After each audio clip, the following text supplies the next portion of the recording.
Seusai debat Cawapres kedua, Sekjen PDIP Hasto Kristianto mengaku kaget melihat perubahan karakter Cawapres nomor urut 2 Gibran Rakabuming.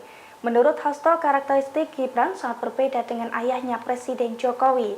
Hasto pun menduga perbedaan karakter Gibran itu dipengaruhi oleh Capres nomor urut 2 Prabowo Subianto. Dilansir dari Kompas.com, hal itu diungkapkan Hasto di JCC Jakarta seusai debat Cawapres kedua pada Minggu 21 Januari malam.